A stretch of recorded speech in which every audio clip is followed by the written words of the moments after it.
Ça se verra. Ça se verra pas, non, ça ce sera lissé, regardez, ça se lisse un peu à l'impression. Bon, après, c'est un peu imparfait, mais c'est ça qui fait le charme de la gravure aussi.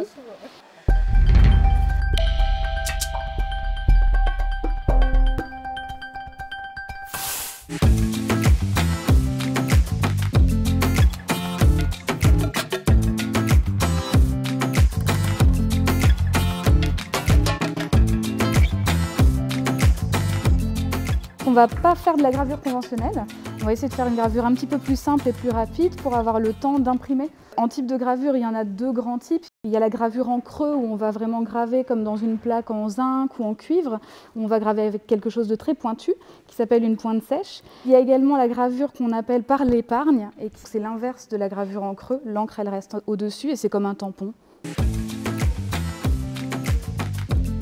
L'idée, c'était justement de proposer un atelier accessible, tant par les matériaux que par la durée aussi. On a une plaque de polystyrène d'un format à peu près A4 et en fait, on va poser dessus une copie, donc une reproduction d'une œuvre. Voilà, donc c'est assez simple, on la pose dessus et puis avec le crayon très pointu, on va vraiment suivre les lignes en faisant des points. Et une fois qu'on aura fini tous nos points, il y aura juste à relier les points. Et donc ça, ce sera notre matrice qu'on pourra imprimer pour faire plusieurs impressions par la suite sur du papier plutôt fin. C'est la première fois que vous faites ça? Oui. Ça se voit, je crois. C'est sur cette plaque de plexiglas qu'on mettra l'encre. Il faut la chauffer avec le rouleau en faisant des allers-retours de gauche à droite et de haut en bas.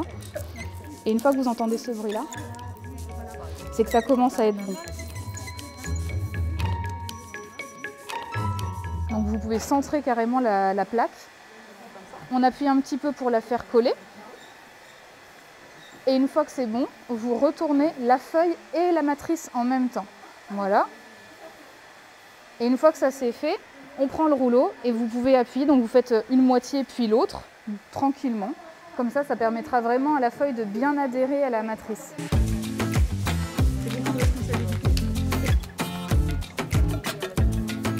C'est bien, hein ?